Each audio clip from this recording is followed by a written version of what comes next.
Com você, professor Alex Douro. Na aula de hoje trabalharemos sobre elementos e fatores do clima.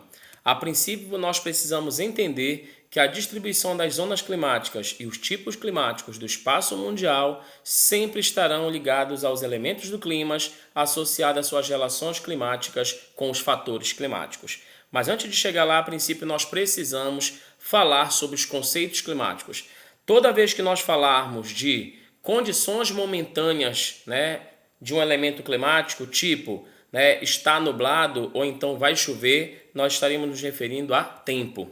Mas toda vez que nós falarmos, determinada cidade é quente, o Polo Norte é frio, nós estaremos nos referindo ao clima, pois são as condições permanentes, ok?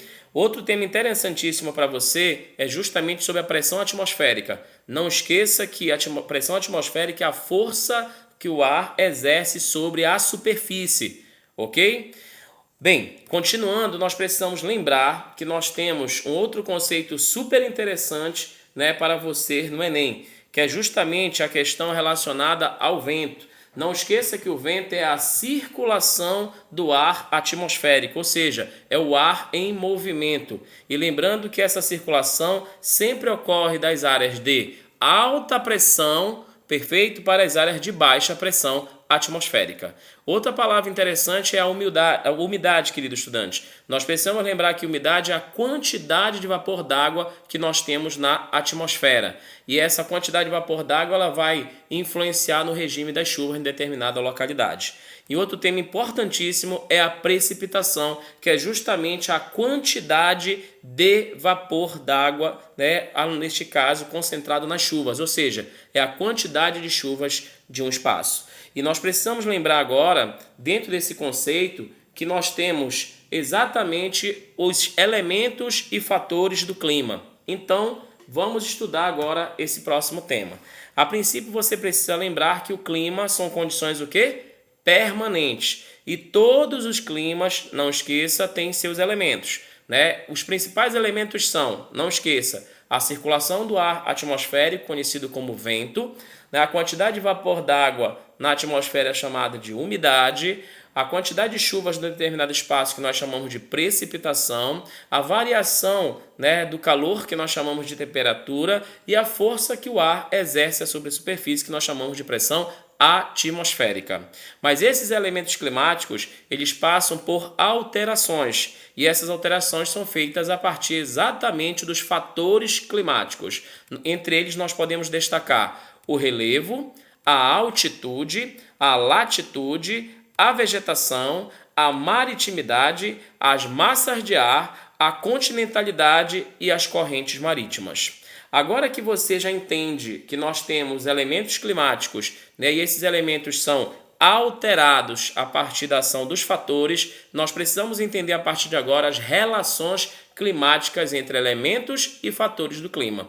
Nós precisamos, a princípio, falar sobre um que é interessante. Vamos pegar um elemento e relacionar com o fator. Vamos pegar temperatura e relacionar com latitude. Por gentileza, observe esse planisfério. Nós sabemos que no centro do planeta nós temos uma linha imaginária chamada linha do Equador. Acima nós temos o trópico de Câncer. Abaixo nós temos o trópico de Capricórnio. Ok? Não esqueçamos que essa área é uma área de baixa latitude. Como é uma área de baixa latitude, a gente sabe que os raios solares chegam de forma perpendicular nessa área, nós vamos ter uma alta temperatura, diferentemente do que vai acontecer nas áreas do Polo Norte e do Polo Sul. Lembrando, essa área central do planeta é uma área de baixa latitude, logo é uma zona quente. Perfeito? Mas nas extremidades ao norte e ao sul, nós temos exatamente a partir do Círculo Polar Ártico e a partir do Círculo Polar Antártico,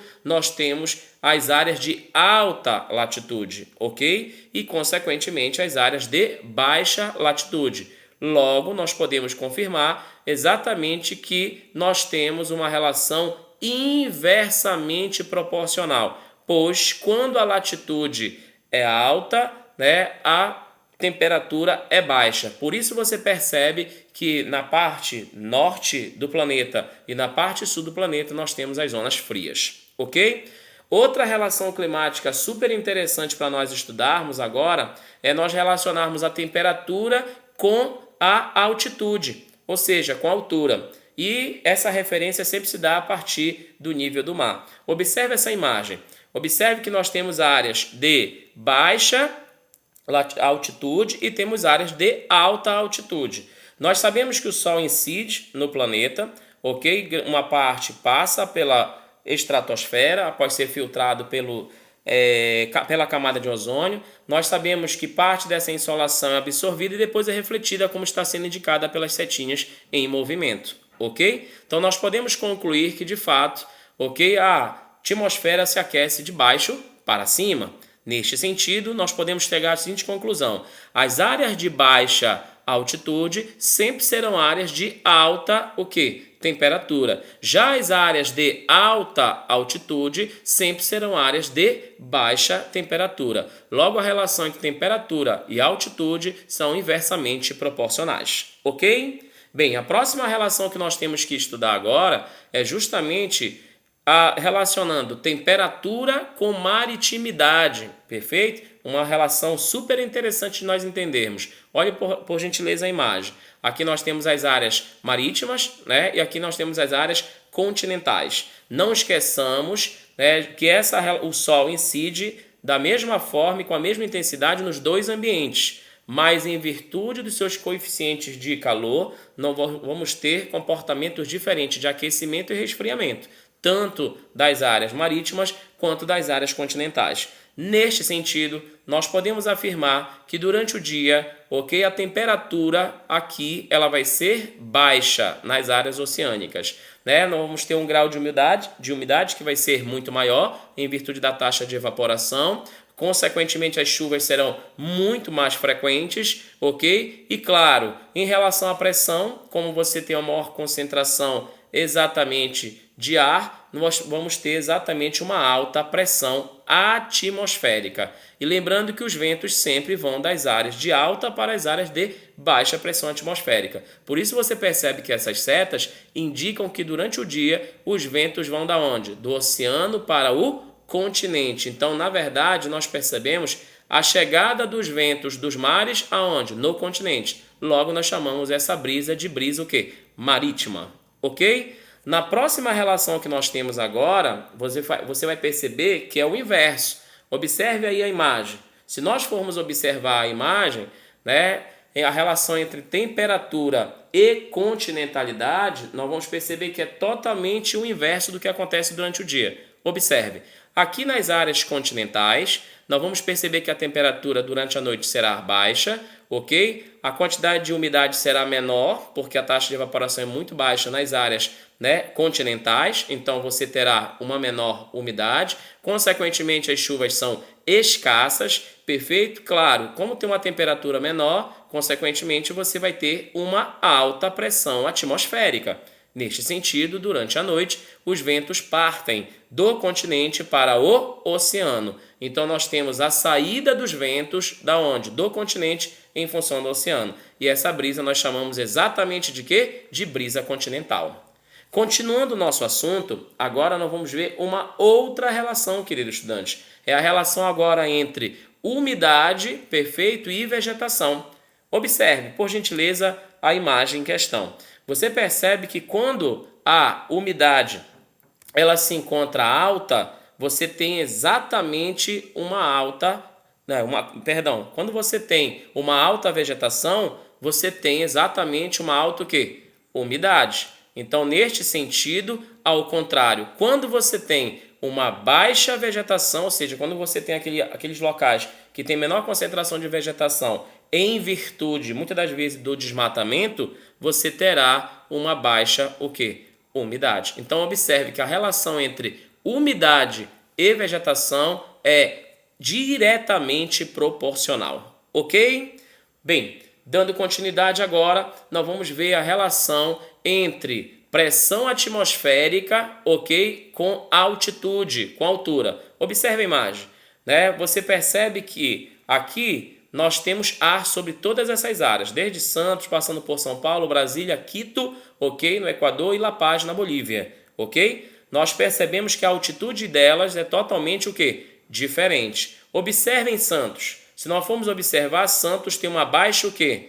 Altitude, ok? Consequentemente, se a altitude é baixa, observe que a concentração de ar é maior sobre Santos, então, consequentemente, ela tem o quê? Uma alta pressão atmosférica. Mas quando nós olhamos La Paz, nós percebemos que a altitude é alta, perceba que ela está aproximadamente 3.600 metros acima do nível do mar, consequentemente, a concentração de ar sobre La Paz é bem menor, então nós podemos afirmar que nessa área nós vamos ter exatamente o quê? Uma baixa pressão atmosférica. Então, você precisa lembrar que a relação entre pressão atmosférica e altitude é inversamente proporcional, ok? Dando continuidade na nossa aula, nós precisamos entender agora a relação entre a pressão atmosférica e a latitude. Preste bastante atenção agora nesse esquema, né? Vamos pegar aqui pressão, ok? E latitude. Né? Vamos imaginar o planeta, né, exatamente da seguinte forma. Vamos olhar aqui, ó. É como se você tivesse uma parte do planeta. No centro do planeta nós temos exatamente uma linha imaginária chamada de linha do Equador. Perfeito? Nós sabemos que ao norte nós temos exatamente o Trópico de Câncer. Perfeito? Ao sul nós vamos ter o Trópico de Capricórnio. Não esqueçamos que nessa área você tem correntes de ar, querido estudante, e consequentemente você tem a formação de nuvens e a concentração de chuvas. Mas não esqueça que essas nuvens, essas chuvas, esses ventos promovem um processo de circulação. Então você tem a circulação do ar atmosférico. Então, neste sentido, essas nuvens se dispersam, tudo bem? E ao se dispersarem, elas vão em direção às áreas do quê? Não esqueça, das áreas tropicais, tanto de Câncer, assim como de Capricórnio. Tudo bem? Quando essas nuvens vão para outras áreas, elas são nuvens o quê? Que se tornam secas. Consequentemente, quando elas vão voltar o quê? Úmidas. Então, você tem o retorno desses ventos. Você tem a circulação do ar atmosférico. Sabe por quê? Porque nas áreas da linha do Equador, você terá uma área de baixa pressão atmosférica, enquanto nas áreas dos trópicos, Câncer e Capricórnio, você terá exatamente uma área de alta pressão atmosférica. Lembrando, os ventos sempre circulam das áreas de alta para as áreas de baixa pressão atmosférica. Neste sentido, você tem a circulação do ar atmosférico, ou seja, a movimentação do ar, que seria o vento. E aí você precisa perceber que esses ventos que partem, né, dos trópicos, ok, em função da linha do Equador, eles são ventos, né, úmidos que levam chuvas, e eles são conhecidos como ventos alísios. Em contrapartida, os ventos que partem da linha do Equador, ok, em direção aos trópicos, são ventos secos e são conhecidos como contra-alísios. Perfeito? Essa foi a nossa aula de hoje e até o nosso próximo encontro e um forte abraço!